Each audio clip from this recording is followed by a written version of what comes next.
Cropping is a crucial part to understanding how to edit your images. Today, what we're going to do is take a look at how you can use the cropping tool inside of On1 Photo Raw to really make your photographic vision come to life. Let's go. All right, so here we are inside of On1 Photo Raw, and just to make sure everyone's aware, all I've done so far in this image is I activated Brilliance AI. I went ahead and added some no noise AI, and I put a lens correction on here. So this is what the original looks like. And here's what we have so far. So when it comes to cropping, this can happen at different stages in your photo editing workflow. I typically like to crop at the beginning of my workflow, but sometimes you can crop a little bit later. It just depends on when you feel the need to crop. So inside of On1, to access the crop tool, you can come over to the left tool pane here, and you can click on this little cropping icon.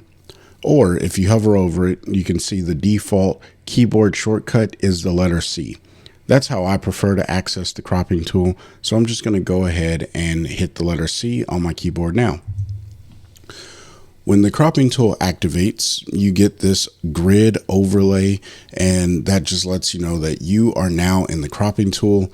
Of course, the cropping tool will also highlight in blue, so that way you know that the tool is active. Let me go ahead and get you situated with some of the tools inside of the cropping menu, or cropping module, I should say. Here at the top left, you have your overlay. That's this grid that you see over the image right here. Now, in the more recent versions of On1, we actually have some overlays, and this is a hidden or a less talked about option inside of On1 Photo Raw. So if I click this drop down, you can see I have a few different options here. Right now, I have rule of thirds selected. I'm going to skip over grid, but I'm going to click on diagonal, and I want you to watch what happens on the screen. I now have a different overlay. Now, obviously, depending on the type of image that you photographed, these are just going to help you really hone in on telling the story that's happening in your image. And sometimes a different overlay is a little bit more beneficial, especially when you're using different composition. Sometimes it helps to have different overlays to match the compositional technique that you use to capture your image, or that you're using to articulate the vision in post-production. So we can go through these and kind of take a look. There's triangles, which is a very popular compositional overlay. And then, of course, you also have golden ratio and golden spiral. And if this is bothering you, you can hit none and you won't get any overlay. And then, of course, let's say I want the rule of thirds, because this is the most common overlay when we talk about cropping. The rule of thirds many people talk about, and we're going to take a deeper look at the rule of thirds in a bit. But if I don't want to see the overlay all the time, I can click auto hide, and obviously that's going to do exactly what it says. It's going to automatically hide the overlay from me. But when I get ready to crop, you can see I get that overlay back. And then when I pull it back out, it goes away. So it's only activated when I'm actively moving my crop into the image. And that could be extremely helpful if those grid lines, they kind of distract you and you don't want to see that. You just want to kind of focus on the image as you crop in. So it's always a good option to know about. And obviously, if you're going through all of these and you're like, Chris, I'm not seeing any of these pop up, well, it may be worthwhile to take a look at your options here and make sure auto hide isn't actually activated. But for today's purposes and the personal, or my personal way of using this, I like to leave always show overlay, because those lines don't really bother me that much. All right, so beyond overlay, after overlay, we have aspect. And inside of the aspect option, you get to choose the ratio that you crop. Now, the first one here is freeform. And what that allows us to do is move this around however we need to, and it's not really going to matter. So if I want a odd crop dimension, so we'll just do something like this. That's not a true crop dimension, but maybe it fits the story, right, for my image. It just depends on what it is that you are trying to do. We're going to go ahead and reset that. And by the way, to reset your crop, all you have to do is come over here to this little circle with the back arrow, and it'll reset your crop. So it goes all the way full screen or full photo, if you will. So outside of freeform, we have aspect ratios that help us keep the dimensions as standard sizes. All right. So the first one is going to be original ratio. And this is going to match whatever your camera was shot in. Now, my cameras, all 4 of my cameras, they shoot in a 2:3 or a 2:3 ratio. Some cameras shoot in 4:3. Some cameras shoot in 4:5. You just have to check your manual or Google search it to figure out what your aspect ratio is. But if you don't know, On1 made it really simple. All you have to do is click original ratio. Now you can see down here, you have 1:1, 2:3, 3:4, 4:5. Those are the typical camera aspect ratios, and some of those can be set in your actual camera. But if you don't want to set it in the camera, and let's say I wanted a square crop, I could just click 1:1 and it's going to give me a perfect square. Now you have other standard sizes down here: 5:7, 8.5 by 11, and then 16:9, which is like your standard HD or widescreen cinematic type look. And then of course you have custom, and you can make your own custom sizes. Now, for those of you who like to post to Instagram, the 4:5 crop is probably a very familiar crop. So as soon as I click this, I want you to watch what happens to the overlay. It changes in size. Now, this is going to allow me to pull down on any of these handles. And by the way, these little white tabs on the corners, all 4 corners have white tabs, and then all 4 sides in the middle, there's also a white tab. If you pull on those, you can move this around. And then of course, if I click in the middle of the actual overlay here, I can move the overlay around on the image to kind of get the look that I want inside of this frame. So that's how we easily crop the image. But notice as I pull on these handles, how everything starts to kind of pull in that direction, keeping the proportions to the 4:5 aspect ratio that I selected up at the top. Now we're going to go ahead and reset that, and we'll come over to the next option. So now that we have the aspect ratios under our belt, let's talk about dimensions and crop dimensions. So I have a 6,000 by 4,000 photo. What that means is it is a 6,000 pixel long image on the longest edge, and it's 4,000 pixels on the shortest edge or the height. So the width of the photo is 6,000 and the height of the photo is 4,000. The reason why I wanted to point that out is watch what happens to these numbers as I pull in on these corners. You can see that it changes.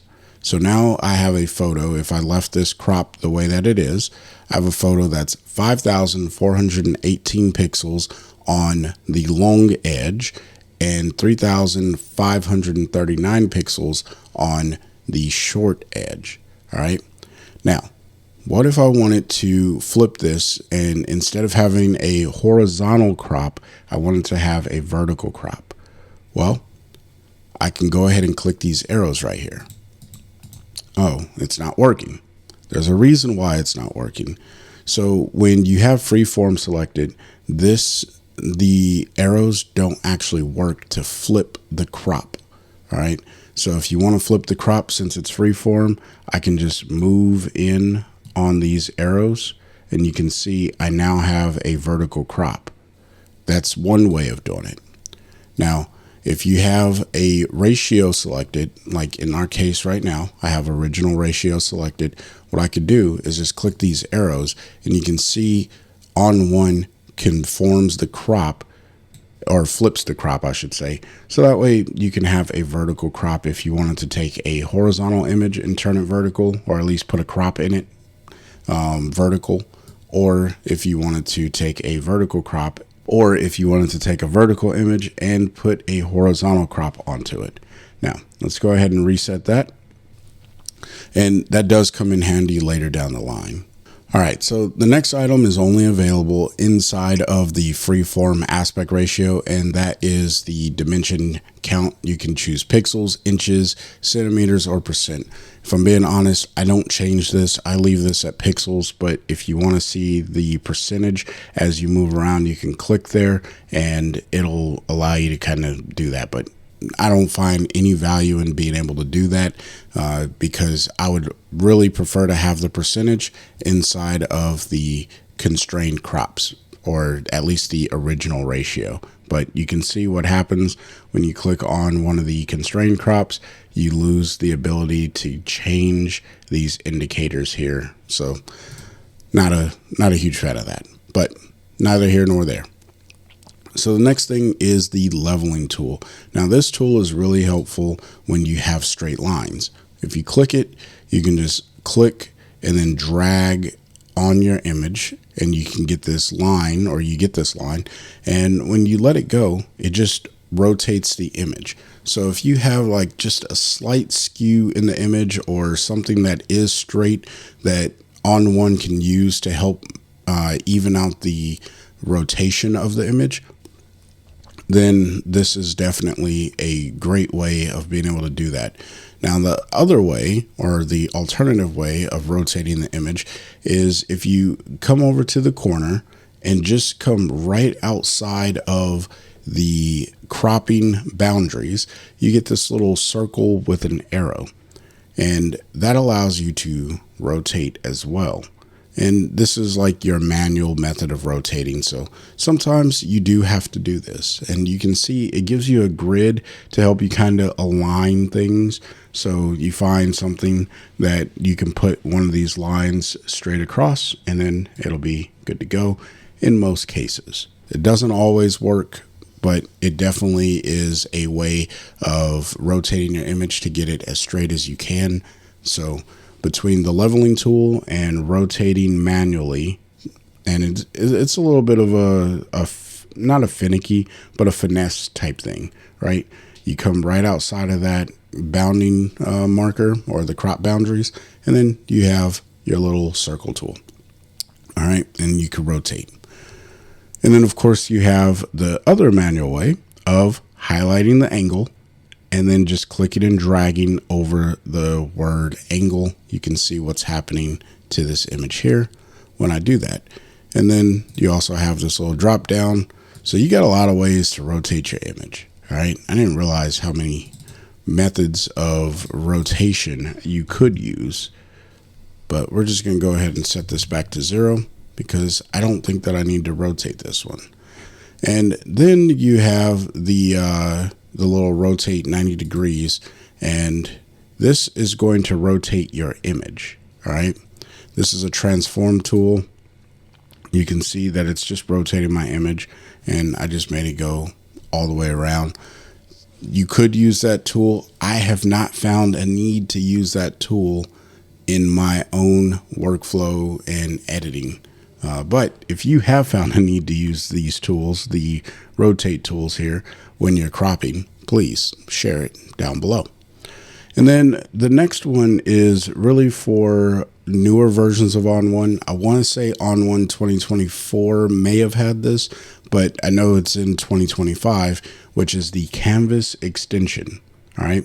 And if you turn this on, you get to choose either local gen AI or the local non-generative AI. And essentially what you can do, let me just turn it on. We'll do local gen AI.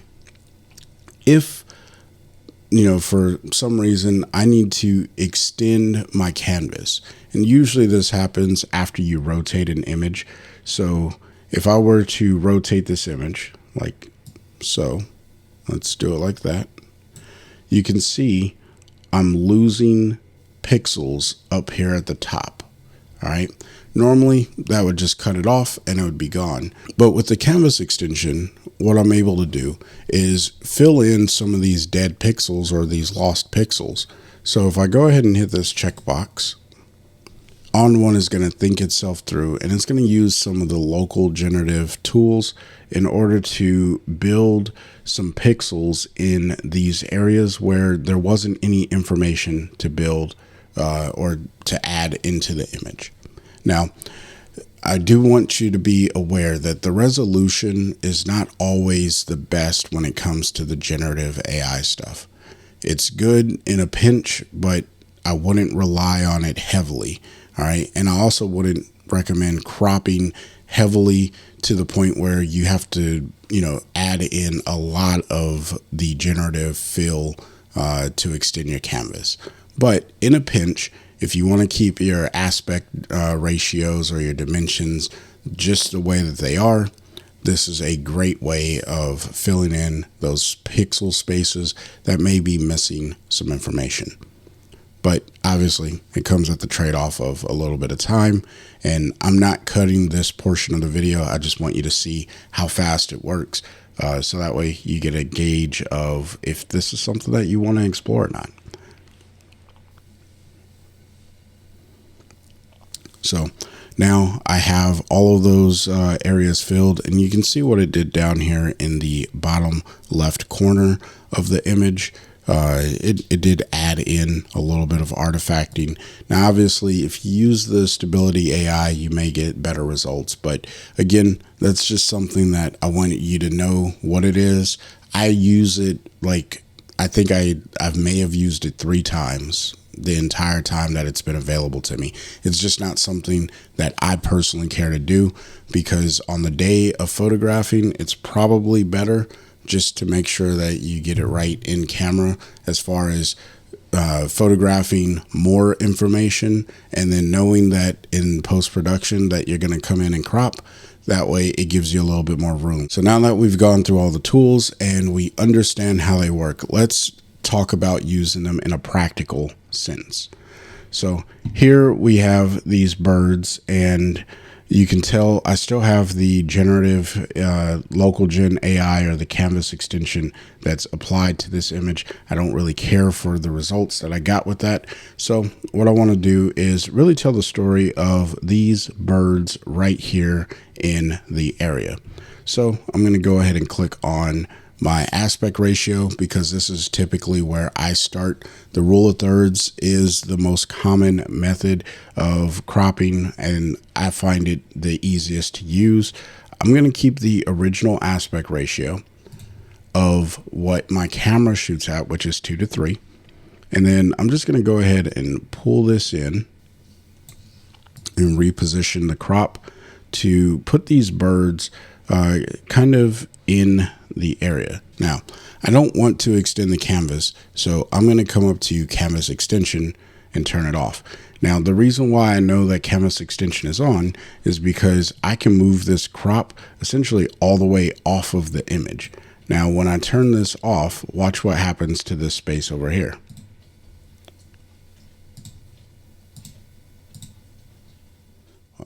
With canvas extension off, you can see I'm not able to move this outside of the boundaries of the image. All right.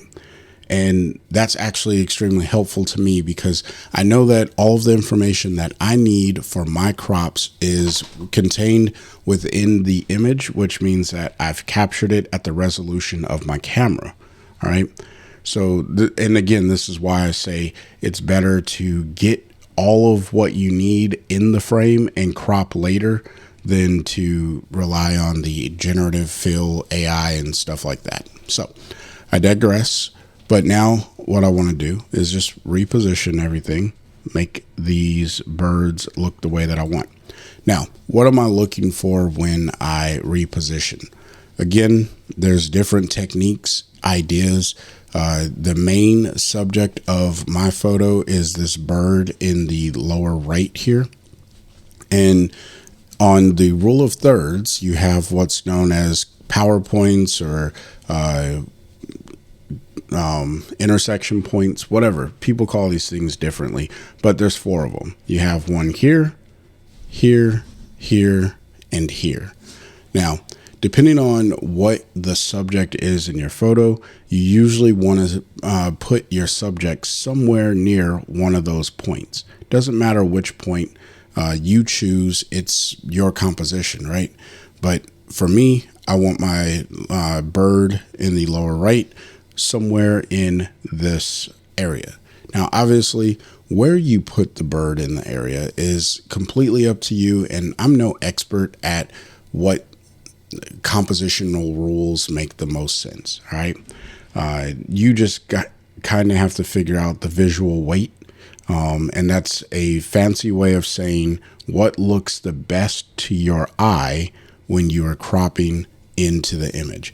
So, like right now, the bird seems to have pretty good visual weight. Now, if I want the bird to have even more visual weight, I can crop in even further. And so now the bird is taking up more of this space because there's less negative space in this area. All right. But what that now does is it throws off the balance, at least in my opinion, of what's happening with the bird that's up here and these 3 up here. All right. Because now I've taken this bird off of a control point. So the eye naturally has it. It knows that there's birds up here, so I don't think that it's that big of a deal. Again, I'm not a professional at all of this composition stuff. It's just personal preference, and that's also part of the art form of photography. However, for me, what I like to do is make sure that I have at least a primary subject and a secondary subject on my control points, or really, really close to them if I can't get it perfectly when I'm keeping my aspect ratios, the original ratio of the camera or whatever ratio that I selected. So what I'll do is just pull this one down, and I kind of want the bird's eye over here, the secondary bird. I want the crosshair or the point to end up on the bird's eye there. So now I think that I have the crop the way that I want it to be. Now you can do so much more when it comes to cropping and, really designing your composition. I'm not going to go into all of that because I'm not like the best teacher of composition, if I'm just being 100% honest.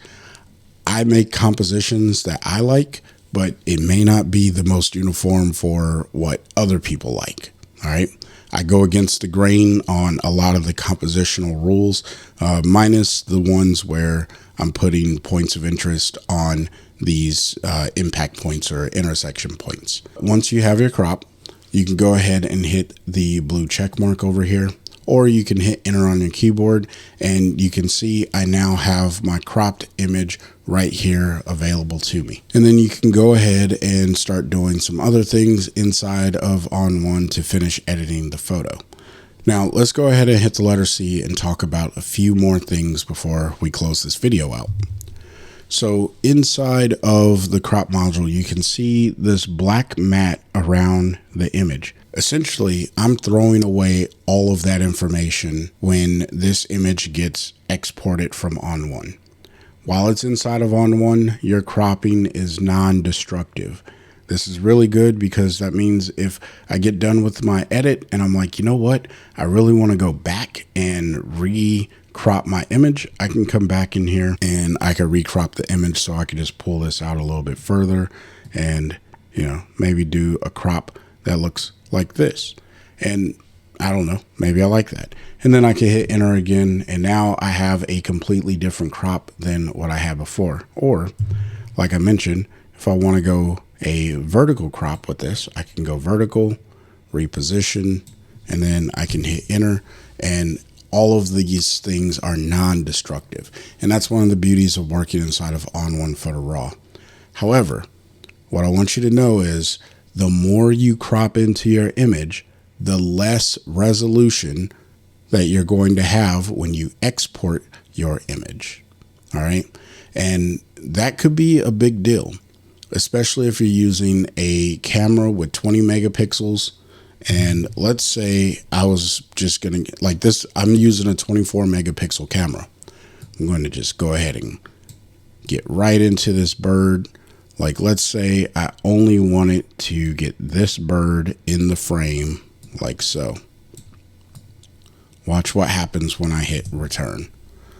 I get my bird, but I lost everything else around it. And if I were to export this, it's not going to look the greatest. The reason is because I cropped so far into the pixels on this image that I can't even go to 100%. When I click this to zoom in, there's nowhere for ON1 to go. It can't zoom because I've already cropped in essentially to 100%. So I'm printing this bird at 100%. And that means I'm losing some detail. All right. Now, if I were to try and zoom in even further, you can see I'm now at 267%. And you can start to see the pixels pop up here on the screen. And then obviously the closer you get, the more pixelated. And, you know, there's still a lot of decent detail in here. Like, I can tell that these are feathers, but it's more blocky. It's not very smooth. It's not high resolution. So that is something you got to be aware of if you crop in heavily like so. I won't tell you how far you should or shouldn't crop into your images. That's going to be completely up to you and your photos. I just want you to be aware that if your photo doesn't look very good after you crop, it's probably because you cropped more than you probably should have with that particular file size. So hopefully you found some value in today's content. If you did, smash the like button.